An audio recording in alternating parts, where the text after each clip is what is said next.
My name is Jeffrey Keaton, and I'm here today to talk to you about The Plantagenets by Dan Jones. I want to start by talking about my own connection to the Plantagenets. My great, great, great, great grandfather, James Ives, married a woman by the name of Anna Ashley, who was of Vermont blue stocking. And we don't know for sure how he managed to convince this young woman to marry him.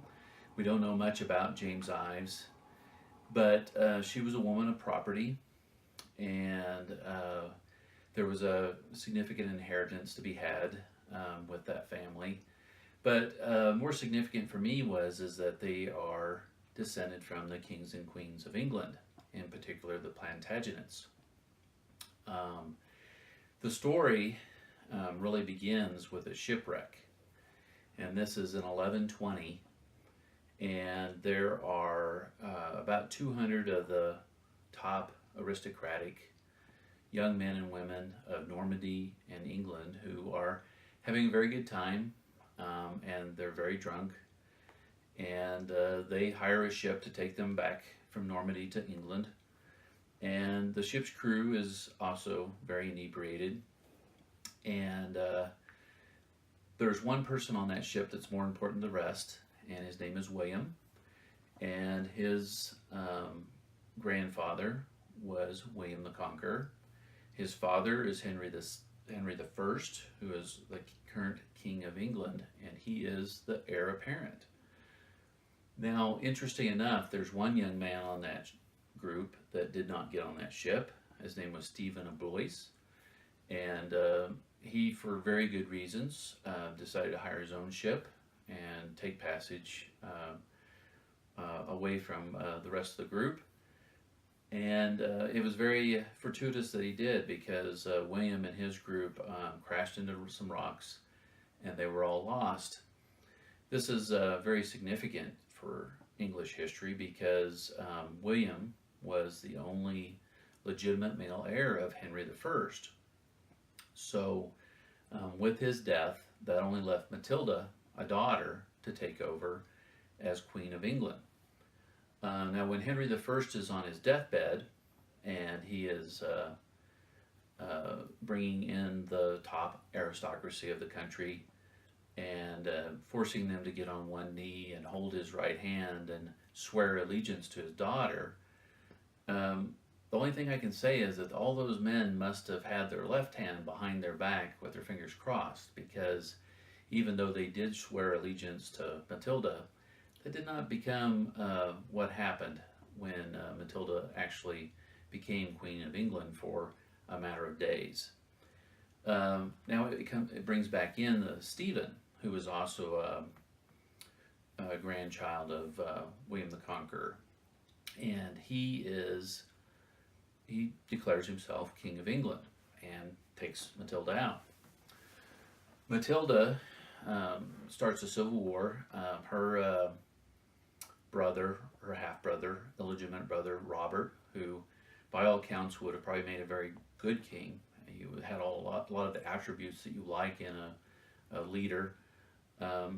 He swore allegiance to his sister and did everything he could to try to get her back being the Queen of England. Matilda went to Anjou and married Geoffrey Plantagenet, which Plantagenet refers to the yellow broom brush that Geoffrey liked to wear in his hat. So he became known for that yellow blossom that he always had. And that's why I'm wearing yellow today, to commemorate that as I do this review. He was a very expansive and very likable man, really good catch. Matilda was cold and more calculating and more difficult to get along with, so it was kind of an interesting match. But they did manage to have several sons, and in particular, Henry was the oldest. And from the moment he was born, Matilda intended for him to be on the throne of England.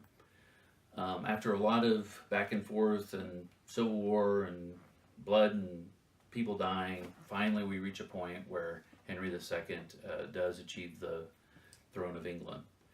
He marries the very magnificent, I don't know how else to refer to her, Eleanor of Aquitaine, who was a very powerful figure in her own right. They had several sons. Henry, the young king, was supposed to be king, but as happens a lot throughout history, he died before he was able to achieve the kingdomship. So that left Richard, the third son, actually, who will eventually be King of England. There's some interesting things that happen in the meantime. There's Eleanor, at one point in time, splits from Henry, her husband, and takes her sons with her. And, we're actually almost on the verge of a civil war, which was basically a family squabble. But they did get things worked out, and Richard I did become King of England. He was a very good king in the sense that he was a good soldier, good tactician, very successful person, understood how to run a kingdom. But unfortunately, he liked war and spent a lot of time in the Middle East. And while he was gone fighting those crusades, his youngest brother, John, tried to take over England, and actually did for a time period. But when Richard returned, John's support disappeared practically overnight. Not that it was easy getting Richard back. I mean, he is captured and has to be ransomed, and it was a large ransom. It actually devastated England for a long time to pay this, but they wanted their king back. And with the prospect of John, they definitely preferred Richard. Now, Richard, unfortunately, caught a crossbow arrow, and that turned gangrenous, and he was lost, unfortunately, at a very young age. And so, as history seems to do to us, John becomes king anyway. Now, John was not next in line as far as primogeniture is concerned. There was Arthur of Brittany, who was the son of Geoffrey, who was the son that was between Richard and John. Geoffrey got himself killed in a sporting battle and was unfortunately lost at a young age, but he did sire Arthur of Brittany. So any time that Richard left the country, he declared that Arthur was going to be his heir. Well, that was a problem for John. And John reached a point in time where he decided that Arthur was too much of a problem, and Arthur disappeared.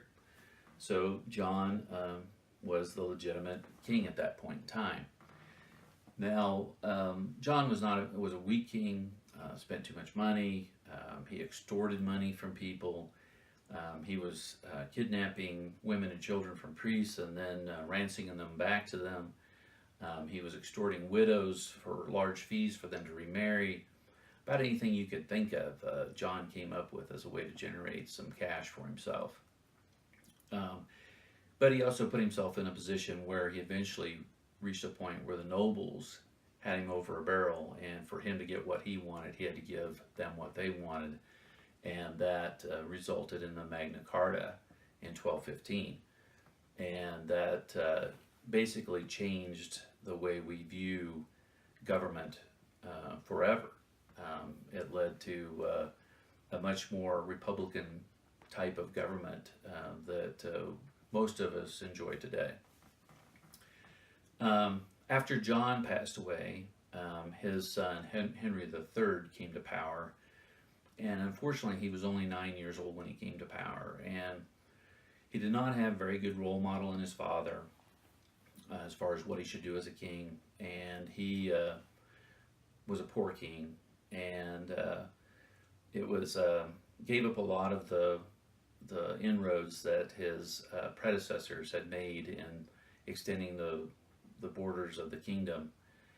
And so everybody was relieved when Edward I, his son, came to power, who was a totally different person from his father. He was more like his grandfather. He was a very good tactician. He was strong and tall and virile. In fact, the Scots referred to him as Longshanks. Now, this is an interesting point in history for me, because this is where primogeniture works against me, because I'm descended from the second son, who was Edmund Crouchback. And Edmund, in his own right, was a very powerful and well-respected person. And he actually becomes, or forms, the House of Lancaster, which becomes another factor later on in history. In fact, I have a picture here of him depicted with St. George the Dragon Slayer, and I think a picture like this is made to show how people felt about him as a person and as a warrior and a soldier. As you can see, Edmund is over here on the left, and he's dressed in a white tunic with a red cross, and that's where the crouchback comes from, because that means crossback is what that basically means. And this refers to the fact that he fought in the Ninth Crusade. But anyway, very, very nice picture that I like a lot.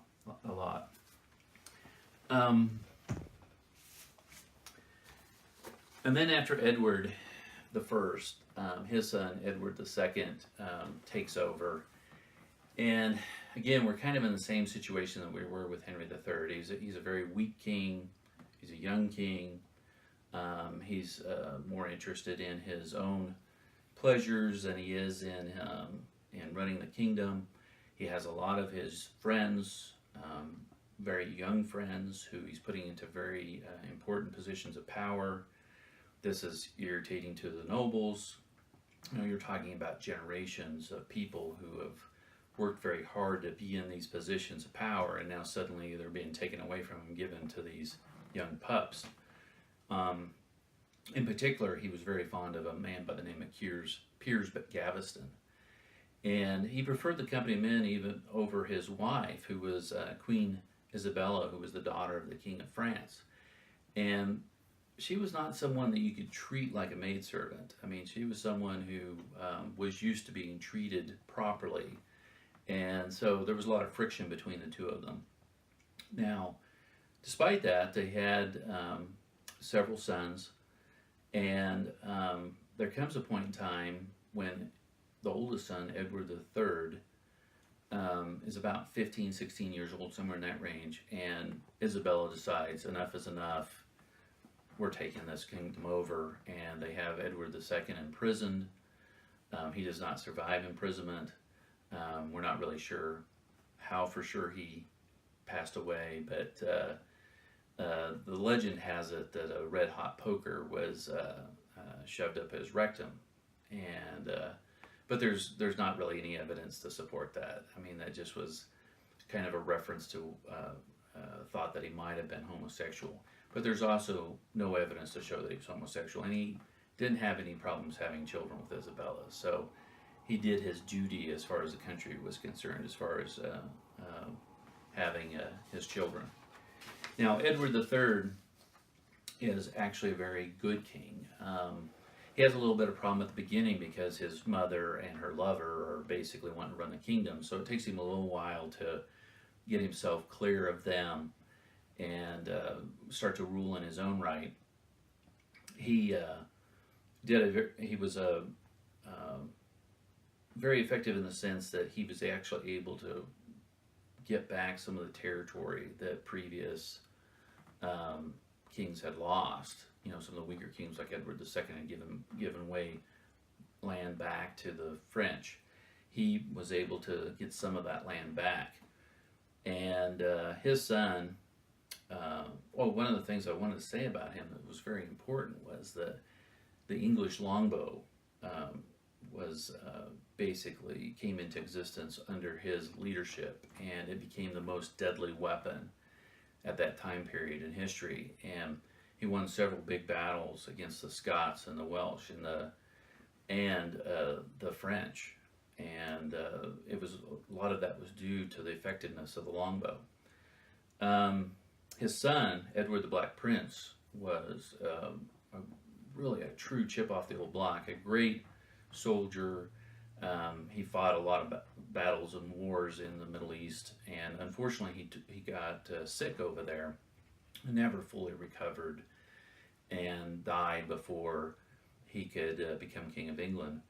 And unfortunately, that left a great hole in English history as far as leadership was concerned. And his son, Richard II, was crowned king after Edward III died.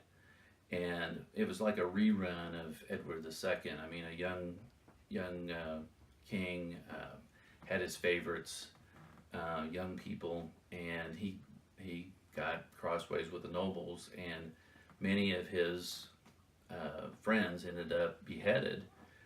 Well, he also regained power, and at that point in time, he beheaded some of the nobles who beheaded his friends. So it wasn't necessarily the best thing for England. What England really needed was a strong king who respected the powers of the nobles and found the best of them to help rule the country. So, what we really come down to, this is kind of reaching the end of the Plantagenet. Not quite, we go clear to Richard III, but that's where this book basically ends. And what I want to talk about a little bit is the popularity of the Tudor age. I mean, I know that Henry VIII and his wives are one of those things that seems to really galvanize a lot of interest in people. But if people took the time to actually read about the Plantagenets, I think they'd also find that they were as equally compelling as the Tudors, and in my mind, even more so. And what Dan Jones has done here is he's created a great overview. It's only 550 pages, but it gives you a lot of background on the Plantagenets and gives you a great starting point to read more about this great family, and in my mind, the greatest kings and queens of England.